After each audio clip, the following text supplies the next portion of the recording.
Hey guys, Bridget here. In this video we're going to talk about usability testing. Now, as a UI UX designer or even web designer, usability testing is going to enable you to bring your project to a next level. And the way it works is essentially it eliminates the best guess out of the equation. It's going to bring you towards a more scientific approach when creating and designing apps.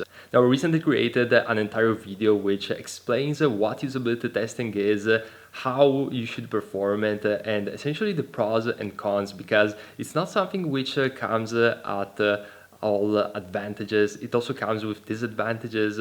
So definitely some things are to keep in mind so that you're not going to make the mistakes that most designers do. But in a nutshell, what usability testing allows you to do is to think about a product, a feature or idea, create an MVP, which is the minimum viable product, and essentially it's a lean version of that idea. So this can be a feature in a current app or maybe a new app altogether, which you're putting up together, and it's not really like a polished and final design, but it can also be a wireframe, an interactive prototype. A wireframe could work perfectly, and essentially after that it comes the magic, which is the usability testing. So you're going to test that idea or that feature with a few individuals, which are going to give you live feedback.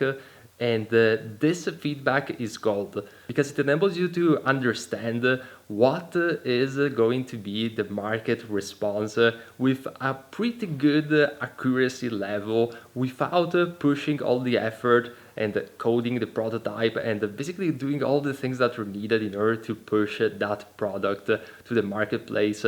And this can save a lot of time and cost, especially for companies, and the bigger the company, the most important this is going to be. Now, large companies like Google, Facebook, Netflix, Amazon, they do usability testing all the time. So learning about this skill is going to be really fundamental and a pillar in your design career. But now, without further ado, let's jump right into the video. In this video, we're going to do a resume review of a resume which I recently received from a designer, since I was looking for another pair of hands to help me out in a project. And I'm going to basically go through all the elements and also looking back on what we discussed in the course previously. So the very first start is the first impression, of course, which I think is positive. I think that the layout is good, and all the major informations are there pretty much. So I like how there is this short presentation which gives me a bird's eye overview of what is his past experience, where is he at the moment in life.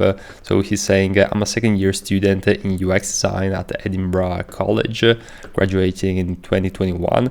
So this is useful since I already know pretty much what his availability is like, and the fact that he's still a student, and his approach overall, he says it's a result focused, which is always good, and proactive approach in accomplishing projects, and essentially just gives me a brief overview, which is really good in my opinion.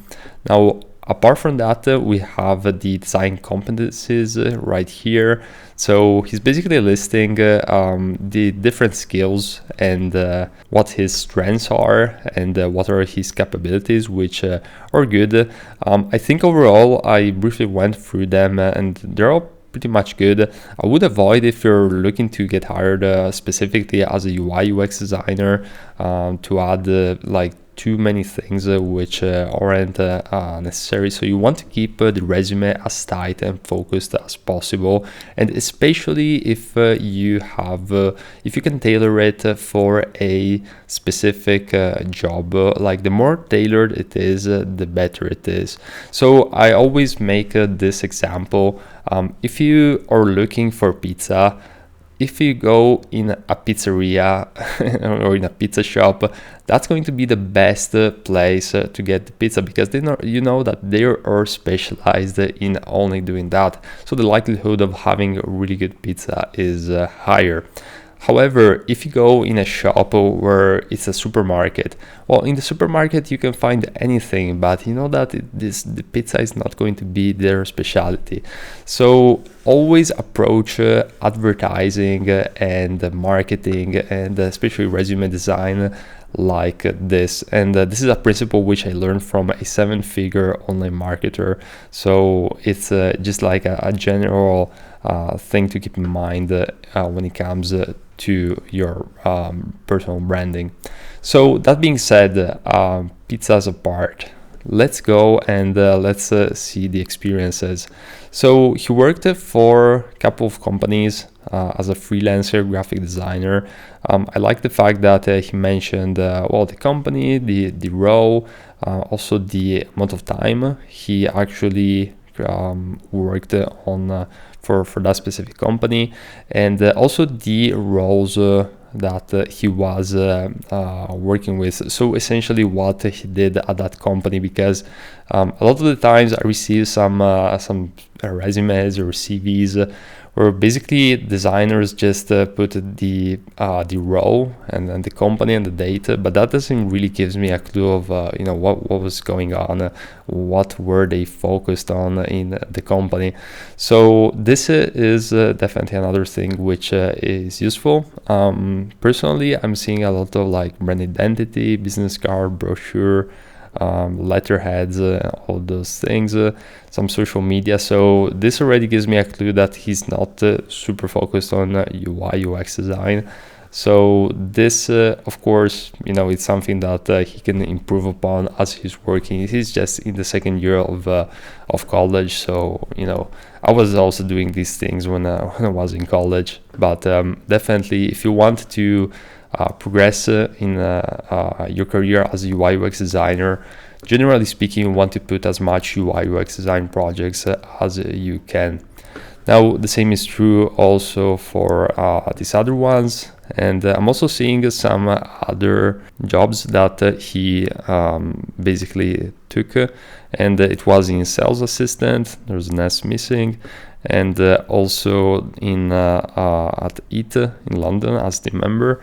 I wouldn't really focus too much on these jobs as they weren't really they weren't super tied to UI UX design. But nonetheless, when you're first starting out, better have something than nothing, and then you can build it up as you gather more experience.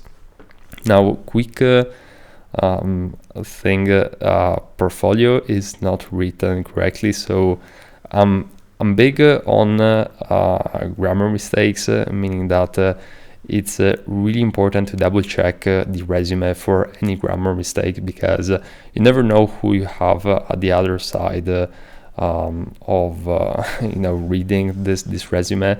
So it's very good to make a good impression and avoid having any grammar mistakes.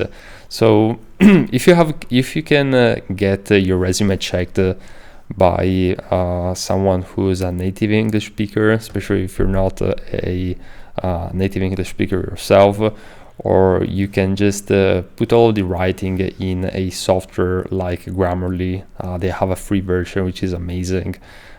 This can definitely help you save a lot of time when it comes to double checking those things, but especially to keep everything clean and tight. Now, on top of that, we have here all the skills, and this is good. Definitely, I like the fact that he's showing the prototyping and the tools that he's using on his day-to-day, and also the language, native Italian speaker, fluent in English. That's also good, and also the education.